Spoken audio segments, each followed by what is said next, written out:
എഡ്യൂക്കേറ്ററിൽ നമുക്ക് ഇന്ന് ഡിസ്കസ് ചെയ്യാനുള്ളത് കരിയറുമായി ബന്ധപ്പെട്ടിട്ടുള്ള രണ്ട് തലങ്ങളെ ബന്ധിപ്പിക്കലാണ്. കരിയറിനെ പൊതുവെ ഹയർ എഡ്യൂക്കേഷനുമായി ബന്ധപ്പെട്ടും എഡ്യൂക്കേഷനുമായി ബന്ധപ്പെട്ടൊക്കെ പറയാറുണ്ട്. അതോടൊപ്പം ജോലികളെക്കുറിച്ചും അത് ബന്ധപ്പെടുത്താറുണ്ട്.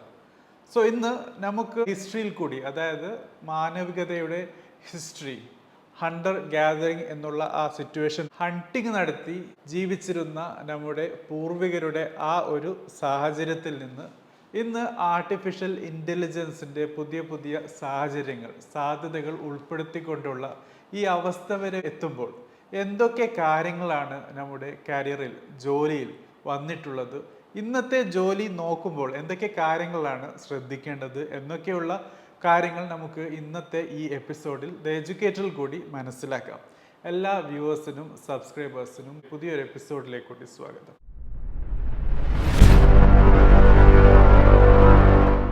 സോ ഫ്രണ്ട്സ്, ഇൻട്രൊഡക്ഷനിൽ പറഞ്ഞതുപോലെ മനുഷ്യരുടെ ഉത്ഭവം അല്ലെങ്കിൽ തുടക്കത്തെക്കുറിച്ച് പല സിദ്ധാന്തങ്ങളും തിയറീസുമുണ്ട്. മതപരമായിട്ടും ശാസ്ത്രപരമായിട്ടും നമുക്ക് പല രീതിയിലുള്ള കാര്യങ്ങൾ മനസ്സിലാക്കാൻ സാധിക്കുന്നു. നമ്മുടെ ആ തുടക്കം, ചരിത്രത്തിന്റെ തുടക്കം തൊട്ട് ഇങ്ങോട്ട് വരുമ്പോൾ കടന്നു വന്ന പല മേഖലകളിൽ കൂടി ഓരോ കരിയറിന്റെ പല തലങ്ങളാണ്, പല ഡയമെൻഷൻസ് ആണ് നമുക്ക് മനസ്സിലാക്കാനുള്ളത്. തീർച്ചയായിട്ടും ഒരു കരിയർ സക്സസ്ഫുള്ളായി ഇംപ്ലിമെന്റ് ചെയ്യാൻ ഓരോരുത്തർക്കും ഈ കാര്യങ്ങളെക്കുറിച്ച് മനസ്സിലാക്കുന്നത് എന്തുകൊണ്ടും നല്ലതായിരിക്കും എന്നാണ് എനിക്ക് തോന്നുന്നത്. അതുകൊണ്ട് തന്നെ 5 രീതിയിലുള്ള തലങ്ങളാണ്, ഡയമെൻഷൻസ് ആണ് നമ്മുടെ തുടക്കം മുതൽ ഇന്ന് നാം കാണുന്ന അഡ്വാൻസ്ഡ് ടെക്നോളജി വരെയുള്ള സമയത്ത് മനസ്സിലാക്കാറുള്ളത്. അവ ഏതൊക്കെയെന്ന് നമുക്ക് ഡിസ്കസ് ചെയ്യാം. സോ ഫ്രണ്ട്സ്, ആദ്യത്തേതാണ് പൂർവികർ ഹണ്ടിങ് ചെയ്താണ് അവരുടെ ജീവിതം മുന്നോട്ട് നയിച്ചിരുന്നത്. സോ ഹണ്ടർ ഗ്യാദറേഴ്സ് എന്നാണ് അവരെ പറഞ്ഞിരുന്നത്. തീർച്ചയായിട്ടും ഹണ്ടിങ് ആൻഡ് ഗ്യാദറിംഗ് എന്നുള്ള ആ ഒരു സാഹചര്യത്തിൽ ജോലിയുടെ അല്ലെങ്കിൽ കരിയറിന്റെ ഏറ്റവും വലിയ ഹൈലൈറ്റഡ് ആയിട്ടുള്ള ഒരു പോയിന്റ് ആയിട്ടുള്ളത് സ്പീഡാണ്. എത്ര പെട്ടെന്നാണ് നിങ്ങൾ നിങ്ങളുടെ പ്രവർത്തനങ്ങളെ ഇംപ്ലിമെന്റ് ചെയ്യുന്നത്, എക്സിക്യൂട്ട് ചെയ്യുന്നത് എന്ന കാര്യത്തിനെ ബന്ധപ്പെടുത്തിയാണ് നിങ്ങളുടെ നിലനിൽപ്പ് അല്ലെങ്കിൽ നിങ്ങൾ സർവൈവ് ചെയ്യുന്നോ ഇല്ലേ എന്ന കാര്യത്തെ മനസ്സിലാക്കിയിരുന്നത്.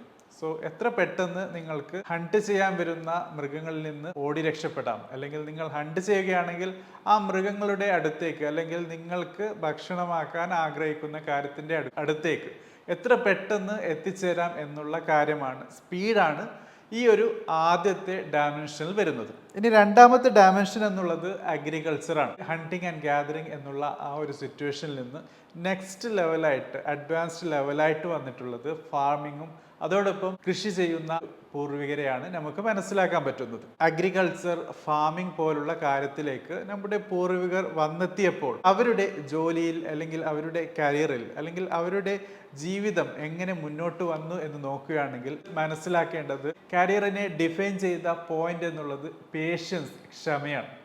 സോ എത്രത്തോളം ക്ഷമയോടുകൂടി അവർക്ക് അവരുടെ കൊയ്ത്ത് നടത്താൻ പറ്റുന്നു, അവർ ഫാം ചെയ്യുന്നു, ആ ലാൻഡ് അവർ കാത്തു സൂക്ഷിക്കുന്നു, വിളവരെ കാത്തുനിന്ന് അതിന് ആവശ്യമായ കാര്യങ്ങൾ നൽകുന്നു എന്നൊക്കെയുള്ളത് അവരുടെ പേഷ്യൻസിനെ, ക്ഷമയാണ് കാണിക്കുന്നത്. സോ തീർച്ചയായിട്ടും നമുക്ക് രണ്ടാം നിരയിലുള്ള പൂർവികരെ കുറിച്ച് മനസ്സിലാക്കുമ്പോൾ നമ്മുടെ കരിയറിൽ കൊണ്ടുവരേണ്ട ആ ഒരു ഡയമെൻഷൻ കൂടി മനസ്സിലാക്കാം, അതായത് ക്ഷമ എന്നുള്ളത്. ഇനി നമുക്ക് മൂന്നാമത്തെ കരിയറിന്റെ തലത്തിലേക്ക് വരുമ്പോൾ നമ്മുടെ പൂർവികർ വന്നെത്തിയ തേർഡ് ലെവൽ ഡെവലപ്മെന്റ് ആണ് മനസ്സിലാക്കാനുള്ളത്. സോ ഇൻഡസ്ട്രിയലൈസേഷനെ കുറിച്ച് പറയാൻ പലതുമുണ്ട്, പക്ഷേ ഒരു സമ്മറൈസ്ഡ് ഫോമിൽ എടുക്കുകയാണെങ്കിൽ 4 ലെവലിലുള്ള ഇൻഡസ്ട്രിയലൈസേഷൻ ആണ് നടന്നിട്ടുള്ളത്. 1784 steam engine, mechanical production equipments വരെ തുടങ്ങുന്ന ഇൻഡസ്ട്രിയലൈസേഷൻ 1. അതിനുശേഷം division of labour, electricity, mass പ്രൊഡക്ഷനിൽ കൂടി ഇൻഡസ്ട്രിയലൈസേഷൻ 2.0 1870 നടന്നത്. 1969 ഇലക്ട്രോണിക്സ്, ഇൻഫർമേഷൻ ടെക്നോളജി പോലുള്ള കാര്യങ്ങളിൽ കൂടിയുള്ള ഇൻഡസ്ട്രിയലൈസേഷൻ 3.0. പിന്നീട് ഇൻഡസ്ട്രിയലൈസേഷൻ 4.0 വരുന്ന സൈബർ ഫിസിക്കൽ സിസ്റ്റം വരെ നമുക്ക് ഇൻഡസ്ട്രിയലൈസേഷന്റെ 4 ലെവലിലായി എണ്ണാൻ പറ്റുന്നതാണ്. സോ തീർച്ചയായിട്ടും ഇൻഡസ്ട്രിയലൈസേഷന്റെ ഏത് ലെവൽ എടുക്കുകയാണെങ്കിലും അതിൽ വരുന്ന കരിയറിലേക്ക് കൊണ്ടുവരേണ്ട കാര്യം എന്നുള്ളത് സിസ്റ്റമാറ്റിക് അപ്രോച്ചാണ്. എങ്ങനെ സിസ്റ്റമാറ്റിക്കായി കാര്യങ്ങൾ ചെയ്യാം എന്ന കാര്യമാണ് ഇൻഡസ്ട്രിയലൈസേഷൻ്റെ പ്രത്യേകതയായി മനസ്സിലാക്കാൻ പറ്റുന്നത്. അതുകൊണ്ട് തന്നെ നമ്മുടെ കരിയറിലെ തേർഡ് ലെയറായി നമുക്ക് കൊണ്ടുവരാനുള്ളത് സിസ്റ്റമാറ്റിക് അപ്രോച്ചാണ്. ഇനി നമുക്ക് നാലാമത്തെ രീതിയിലേക്ക് വരാം, അല്ലെങ്കിൽ നമ്മുടെ പൂർവികന്മാർ അവരുടെ കരിയറുമായി ബന്ധപ്പെട്ട് അവരുടെ ഡെവലപ്മെൻറ്റുമായി ബന്ധപ്പെട്ട് വന്നെത്തിയ ഗ്ലോബലൈസേഷൻ്റെ കാര്യം. സോ ഗ്ലോബലൈസേഷനെയും 3 ലെവലിലുള്ള ഗ്ലോബലൈസേഷൻ ആയിട്ടാണ് നമുക്ക് മനസ്സിലാക്കാൻ പറ്റുന്നത്.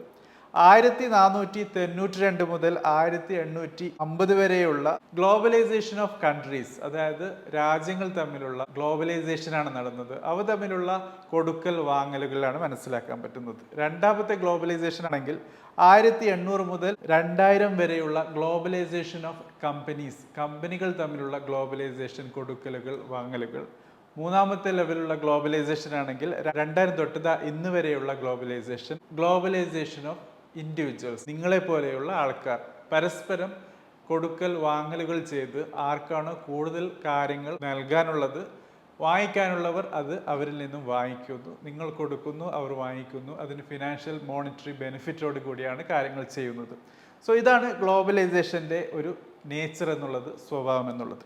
നാലാമത്തെ രീതിയിലുള്ള ഒരു വർക്ക് കൾച്ചറിൽ വരുമ്പോൾ മനസ്സിലാക്കാൻ പറ്റുന്നത് ഗ്ലോബലൈസേഷൻ്റെ ഹൈലൈറ്റ് ചെയ്യപ്പെടേണ്ട കാര്യം തന്നെയാണ്, അതായത് എഫിഷ്യൻസിയാണ്. എഫിഷ്യൻ്റ് ആയിട്ടുള്ള, കോസ്റ്റ് എഫക്റ്റീവ് ആയിട്ടുള്ള, ബെറ്റർ ഔട്ട്പുട്ട് ലഭിക്കുന്ന കാര്യങ്ങൾ എവിടെയാണോ ലഭിക്കുന്നത് അവിടെ നിന്ന് സോഴ്സ് ചെയ്യുക, എടുക്കുക എന്ന കാര്യമാണ് ഗ്ലോബലൈസേഷൻ്റെ സ്വഭാവം എന്നുള്ളത്. നമുക്ക് മനസ്സിലാക്കാൻ പറ്റിയ പോലെ തന്നെ ഒരു സമയത്ത് ചൈന ആയിരുന്നു ഒരു ഹബ്, വേറൊരു സമയത്ത് ഇന്ത്യ ആയിരുന്നു, അല്ലെങ്കിൽ വേറൊരു രാജ്യമായിരിക്കാം. അവിടെ നിന്ന് ചീപ്പ് ലേബർ ആണെങ്കിലും ചീപ്പ് മെറ്റീരിയൽ ആണെങ്കിലും ബെറ്റർ എഫിഷ്യൻറ്റ് സിസ്റ്റം ലഭിക്കുകയാണെങ്കിലും അവിടെ നിന്ന് കാര്യങ്ങൾ എടുത്തു കൊണ്ടുവരാനുള്ള സാഹചര്യം, സെമി കണ്ടക്ടർ റിലേറ്റഡ് കാര്യമാണെങ്കിൽ തൈവാനിൽ നിന്ന്, അങ്ങനെ ഓരോ കൺട്രീസിന് ഓരോ പ്രത്യേകതയുണ്ട്. അവിടെ നിന്ന് കാര്യങ്ങൾ എടുത്ത് സപ്ലൈ ചെയിൻ്റെ കോംപ്ലക്സ് ഇക്വേഷൻ്റെ ഭാഗമാക്കി സിസ്റ്റം ഡെവലപ്പ് ചെയ്തെടുക്കുന്ന രീതിയാണ് ഗ്ലോബലൈസേഷൻ എന്നുള്ളത്. ഗ്ലോബലൈസേഷൻ്റെ നേച്ചർ നിങ്ങളുടെ കരിയറിലേക്ക് നിങ്ങൾ ഇംപ്ലിമെൻറ്റ് ചെയ്യേണ്ട കാര്യം എന്നുള്ളത് എഫിഷ്യൻസിയാണ്. എഫിഷ്യൻ്റായി നിങ്ങൾക്ക് എങ്ങനെ കാര്യങ്ങൾ ചെയ്യാൻ പറ്റും എന്നുള്ള കാര്യം. ഇനി അഞ്ചാമത്തെയും അവസാനത്തേതുമായ കരിയർ റിലേറ്റഡ് കാര്യം, മാൻകൈൻഡ് നേടിയ ഡെവലപ്മെൻറ്റ് അല്ലെങ്കിൽ ജോബ് റിലേറ്റഡ്, വർക്ക് റിലേറ്റഡ് പ്രൊഫൈലാണ് ഓട്ടോമേഷൻ എന്നുള്ളത്. സ്വയം മനസ്സിലാക്കി ചെയ്യാൻ പറ്റുന്ന സിസ്റ്റത്തെ ഡെവലപ്പ് ചെയ്തെടുക്കുന്ന രീതിയാണ് ഓട്ടോമേഷൻ എന്നുള്ളത്. ആർട്ടിഫിഷ്യൽ ഇൻ്റലിജൻസ് ഇന്ന് ഓട്ടോമേഷൻ്റെ ഏറ്റവും വലിയ ആപ്ലിക്കേഷനായി വരുന്നു. പുതിയ ഒരു മുഖമാണ് ആർട്ടിഫിഷ്യൽ ഇൻ്റലിജൻസിൽ കൂടി വന്നിട്ടുള്ളത്. മെഷീൻ ലേണിംഗ് പോലെ, ഡീപ്പ് തിങ്കിങ് പോലുള്ള പല സ്വഭാവങ്ങളും ഓട്ടോമേഷൻ്റെ കാര്യത്തിൽ നിന്ന് നമുക്ക് മനസ്സിലാക്കാൻ പറ്റുന്നുണ്ട്. സോ ഓട്ടോമേഷനിൽ നിന്ന് എന്ത് കാര്യമാണ് നമ്മുടെ കരിയറിലേക്ക് നാം പകർത്തിയെടുക്കേണ്ടത്, എന്ത് സ്വഭാവമാണ് നമുക്ക് എടുക്കാൻ പറ്റുന്നത്? തീർച്ചയായിട്ടും ഇവിടെ മനസ്സിലാക്കാനുള്ളത് അക്യുറസിയാണ്. നിങ്ങൾ നിങ്ങളുടെ കരിയറിൽ, നിങ്ങളുടെ ജോബിൽ, നിങ്ങളുടെ എഡ്യൂക്കേഷനിൽ എത്ര അക്യുറേറ്റായി നിങ്ങൾക്ക് നിങ്ങളുടെ ഔട്ട്പുട്ട് പ്രൊഡ്യൂസ് ചെയ്യാൻ പറ്റുന്നു എന്നുള്ളതും നിങ്ങളുടെ കരിയറിനെ സക്സസ്സിലേക്ക് നയിക്കുന്നു. സോ ടു സമ്മറൈസ്, നമുക്ക് നമ്മുടെ കരിയറിന് ആവശ്യമായ 5 കാര്യങ്ങൾ നമ്മുടെ പൂർവികരുടെ ആ ഒരു യാത്ര തുടങ്ങിയത് മുതൽ ഇന്ന് നാം എവിടെ എത്തി നിൽക്കുന്നു എന്ന കാര്യം വരെ നോക്കുകയാണെങ്കിൽ 5 സ്റ്റെപ്സ് ആയിട്ടാണ് മനസ്സിലാക്കാൻ പറ്റിയത്. ആദ്യത്തേത് സ്പീഡായിരുന്നു.